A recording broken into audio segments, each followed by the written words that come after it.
Okay, it's all about how you think. Now, when it comes to your money and infinite banking concept, think about it like this.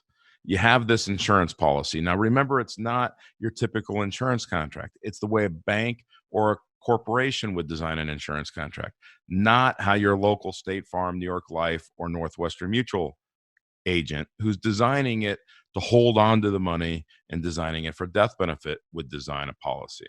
Okay, so you have this cash value and it's in there growing and you get tax-free buildup, which is exciting.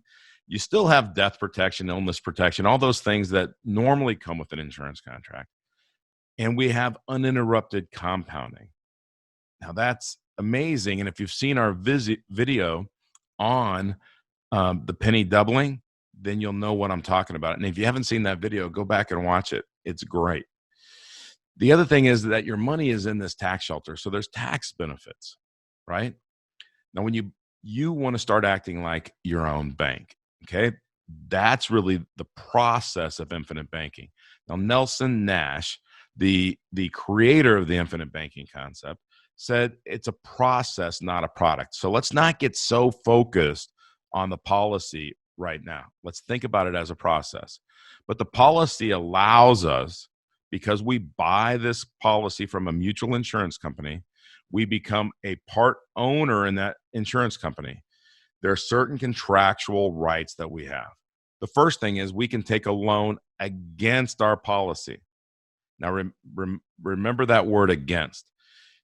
And it's an interest-only loan. Now, anybody that's ever invested in real estate, especially before 2008, knows the best kind of loan that you can get is an interest-only loan. Or any business owner out there knows that we'd rather have a line of credit than a loan, which is amortized, and the bank tells us how we pay it back, right? Okay, so we have an interest-only loan that they have to give us for up to 100% of our cash value, okay? All right. Here's what 95% of life insurance agents don't know. When you take a loan from against a whole life policy, your money doesn't go anywhere. What they do is they put a lien on your cash, right? And then they give you some of their cash, meaning we're going to use the insurance company's money. Pretty cool. While our money continues to grow uninterrupted. So we're going to use other people's money. We're going to put it in our bank. Now, remember, this is our behavior part. This is the process. What we now have is use and control of someone else's money. And let's say that we're going to go buy an asset. I'm just using the first example as real estate. Now, we buy this real estate and it starts to cash flow. So what do we do with the money? If you say put it in somebody else's checking account, you got that question wrong. Okay, we want to flow it back through our banking system, our money pool. So we flow it back, the cash flow comes back to us. And if we want to pay back the insurance company some principal, which remember, we decide if we do that, every dollar that we pay them back reduces our lien and increases our cash value.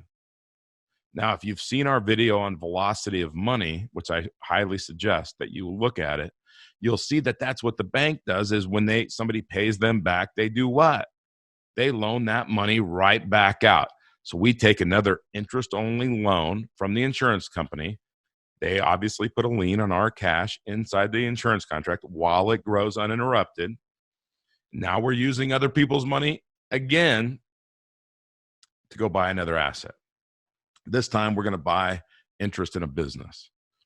That business hopefully is going to make some money.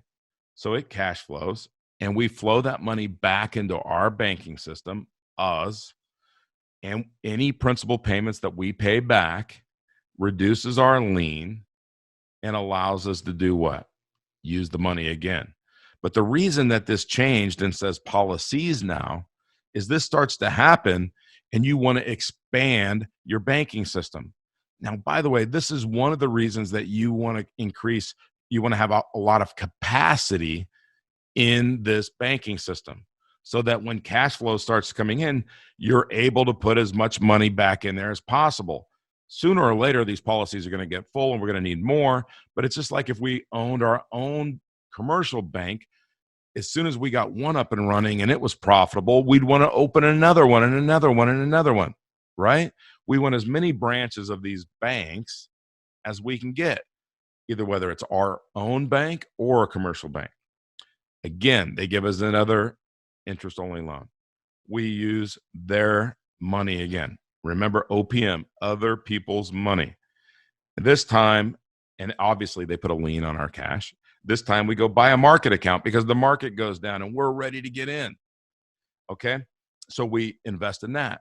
We make money. What do we do with it? We flow it back through our banking system. Every dollar that you earn today goes through somebody else's banking system. Why wouldn't you want every dollar you earn to go through your banking system? It seems like a no-brainer, doesn't it? Okay. Now, here's the really cool thing. As we're doing this, okay, remember this. We get both sides of the ledger. We get what's happening in our policy, and we get our behavior.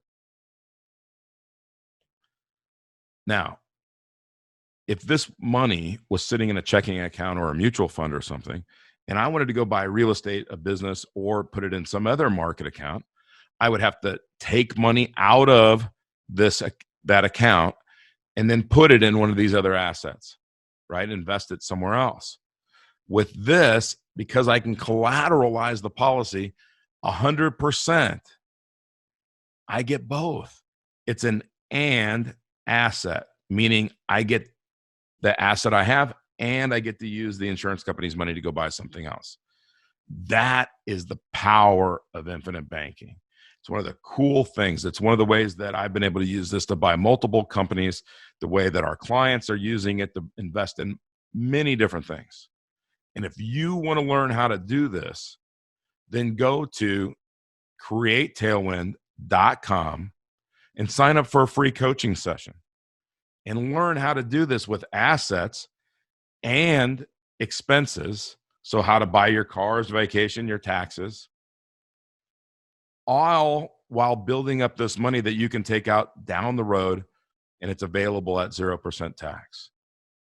Now, doesn't that sound like a lot more logical way to flow your money than flowing it to Wall Street and the government and putting your money in a in a qualified plan and hoping that you have enough money someday? Because like we say, Create Tailwind, hope is not a strategy. I'm Jim Oliver. Thank you for spending a few minutes with me today. I'd love to help you grow your wealth. Give me a call.